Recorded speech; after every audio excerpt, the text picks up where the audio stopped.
बिस्मिल्लाहिर्रहमानिर्रहीम। अस्सलाम वालेकुम नाज़रीन, आप देख रहे हैं डिजिटल दावा नेटवर्क और मैं हूं हम्माद हमीद। नाज़रीन, ये तारीख़ में पहली दफ़ा हुआ है कि एक ऐसा शख्स कि जिसके सर की कीमत वो $10 मिलियन वो लगाई गई हो और वो अलकायदा का एक मरकज़ी रहनुमा हो और अमेरिका के ख़िलाफ़ उसने कई जंगें और कई उसने हमले किए हों जिसमें कई अमरीकी फ़ौजी भी जान से गए हों, तो ये एक ऐसा शख्स वो अब न्यूयॉर्क में मौजूद है जो यूएनओ के फॉर्म पर उसने खड़े होकर उसने तकरीर भी करनी है और न्यूयॉर्क में बैठकर वो इंटरव्यूज़ भी वो दे रहा है। एक ऐसा शख्स कि जिसकी CIA चीफ ने जिसके सर की कीमत मुकर्रर की और कई साल तक CIA चीफ इस शख्स के पीछे रहा, इसके ऊपर हमले करता रहा, इसकी जान लेने की कोशिश करता रहा, मगर अब वही CIA का चीफ इस शख्स के साथ बैठा हुआ था, इस शाम के सदर के साथ बैठा हुआ था और उसका इंटरव्यू कर रहा था। और उसने क्या अल्फाज कहे वो आज वो हाईलाइट बन चुके हैं। CIA चीफ ने अहमद अशरा को साथ बिठाकर इंटरव्यू लिया। उसने आते साथ ही क्या कहा, सलाम ली उसने, अस्सलाम वालेकुम उसने कहा, उसने सलाम ली। सलाम लेने के बाद उसने क्या अल्फाज कहे अब वो न्यूज़ की हेडलाइन बन चुकी है।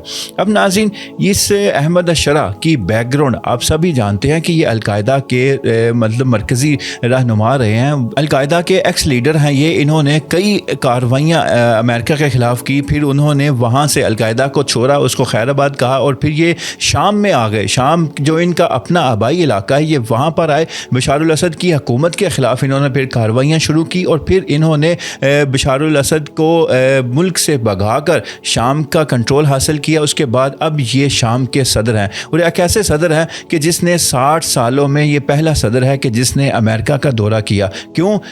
शाम के सदर का अमेरिका में दाखिला बंद था। अब वो अमेरिका ने खुद इनवाइट किया है अहमद अशरा को कि वो आएँ और आकर यहाँ पर UNO के फॉर्म पर खड़े होकर अपने मुतालबात रखें, तकरीर करें, यहाँ पर इंटरव्यूज़ दें, लोगों को मिले। अब इसमें बड़ा किरदार मोहम्मद बिन सलमान ने अदा किया था कि जब ट्रंप सऊदी अरब वो आया था और उसने वहाँ पर मुलाकातें की थी, तो वहाँ पर उसने एक मीटअप रखा था मोहम्मद बिन सलमान में, जिसमें अहमद अशरा की मुलाकात वो ट्रंप से करवाई गई थी और वहाँ पर फिर ट्रंप ने ऐलान किया था कि हम पाबंदियाँ ख़त्म करते हैं। अब यहाँ पर जब ये न्यूयॉर्क पहुँचे अहमद अशरा, तो इनकी सिक्योरिटी का प्रोटोकॉल देखकर वो अमेरिकन भी खुद हैरान थे। इतना सख्त सिक्योरिटी प्रोटोकॉल कभी आपने पाकिस्तान के नुमाइंदों के साथ नहीं देखा होगा, मगर इस शख्स ने अपने साथ सिक्योरिटी को टाइट रखा।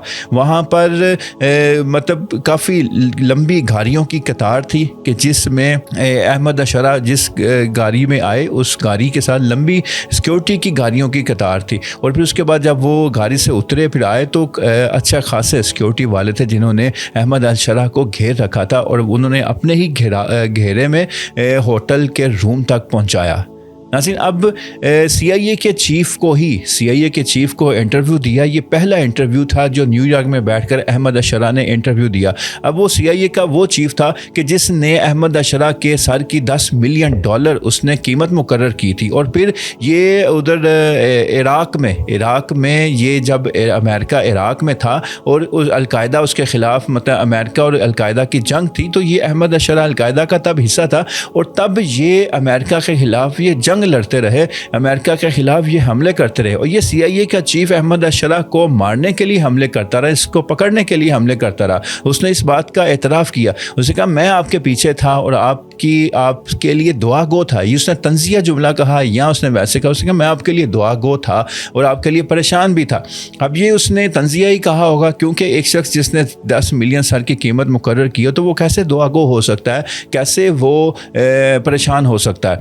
अब अहमद अशरा ने उसके जवाब में तो कुछ ना कहा, मगर एक सवाल में उसने ये ऐलान किया कि अहमद अशरा ने ये कहा कि मैं अपने आप को शाम को इसराइल से किसी भी मुआहदे से मैं दूर करता हूँ। कोई भी ऐसा मुआहदा मुस्तकबिल में मैं नहीं करूँगा इसराइल के साथ, ना शाम का कोई मुआहदा होगा। इसलिए उन्होंने वाज़ेह अल्फाज में कहा कि इब्राहिम जो मुआहदा है मैं उसके करीब भी नहीं जाऊँगा, मैं अपने आप को शाम को उससे दूर करता हूँ, उससे अलहदा करता हूँ। ये बड़ी खुश आइंद बात है, क्योंकि اسرائیل نے تو ایک طرف گریٹر اسرائیل کا تو اعلان کر رکھا ہے، گریٹر اسرائیل کا تھا، اب اس گریٹر اسرائیل میں شام کا یہ علاقہ بھی آتا ہے۔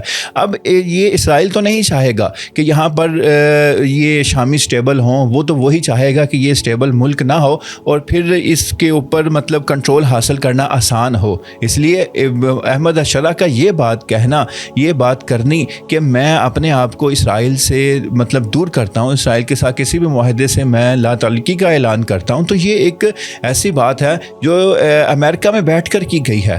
اس کے ساتھ ساتھ احمد الشرع نے یہ بھی کہا، اسی انٹرویو میں یہ کہا کہ اس نے کہا کہ جو شخص یہ شام کے اوپر سے پابندیاں نہیں ہٹائے گا، میں یہ سمجھوں گا کہ وہ شامیوں کا قاتل ہے، وہ شامی عوام کا قاتل ہے، وہ ڈائریکٹ قتل میں وہ ملوث ہے شام کے۔ کیوں کہ ان پابندیوں کی وجہ سے میرے لوگ پریشان ہیں، وہاں پہ لوگوں میں بھوک ہے، لوگ بھوکے پیاسے مر رہے ہیں۔ تو اس لیے جو یہ سمجھے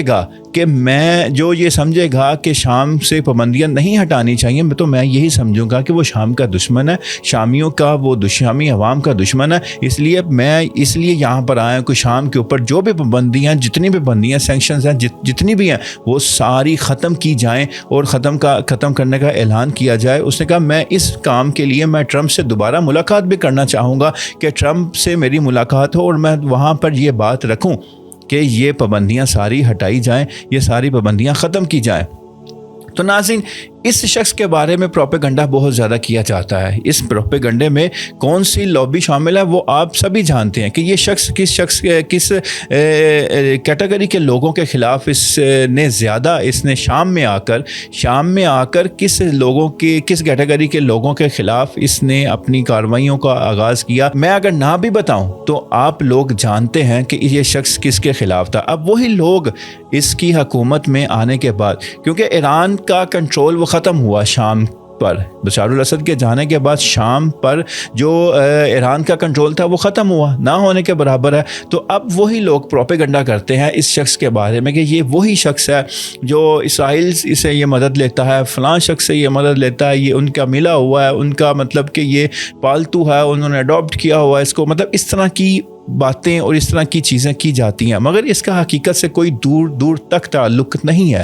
دور تک تعلق کوئی جو شخص امریکہ میں بیٹھ کر، نیو یارک میں بیٹھ کر CIA کے چیف کے سامنے بیٹھ کر یہ بات کر رہا ہے کہ میں اپنے آپ کو اسرائیل سے کوئی بھی معاہدہ کرنے سے میں دور کرتا ہوں، اس سے لا تعلقی کا اعلان کرتا ہوں، تو اس شخص کے بارے میں ہم کیسے کہہ سکتے ہیں کہ یہ شخص اسرائیل کا ہی لایا ہوا ہے؟ تو یہ جھوٹے پروپیگنڈے ہیں، اس کے علاوہ اور کوئی کچھ نہیں۔ اللہ تعالیٰ اگر یہ شخص اگر اس کی نیت صاف ہے تو ہم اس کے لیے دعا گو ہیں۔ ایک شخص اگر کوشش کر رہا ہے، ایک ملک ہے ہمارا، مسلمان ملک ہے ہمارا، ایک عرب ملک ہے، اگر اس شخص کی اس ملک کی بہتری کے لیے اگر کوئی کام کر رہا ہے سچے دل سے، خلوص ہے، تو اللہ تعالیٰ کی مدد اس شخص کے ساتھ ضرور ہوتی ہے۔ اور ہماری دعائیں ہیں کہ اللہ تعالیٰ دوبارہ شام کو وہی شام بنائے جو عالم اسلام کا وہ شام تھا، جس کی تاریخ پڑھے تو ہم مسلمان اشش کر اٹھے ہیں، غیر مسلمان بھی اس شام کی تاریخ پڑھیں تو وہ بھی دنگ رہ جاتے ہیں۔ تو ایسا شام ہمیں دوبارہ اگر ملتا ہے، کوئی اس شخص کے لیے، کوئی اس چیز کے لیے، اس ملک کے شام کے لیے کوئی کوششیں کر رہا ہے، تو ہمیں اس کے لیے دعا گو ہونا چاہیے، بجائے اس کے کہ ہم اس کے خلاف پروپیگنڈا کریں۔ تو میں اللہ تعالیٰ سے یہی دعا گو ہوں کہ اللہ تعالیٰ اس ملک کے شام کی حفاظت فرمائے، اس ملک کے شام کی بہتری کے لیے کام کرنے والوں کی بھی حفاظت فرمائے۔ آمین ثم آمین۔ اللہ حافظ۔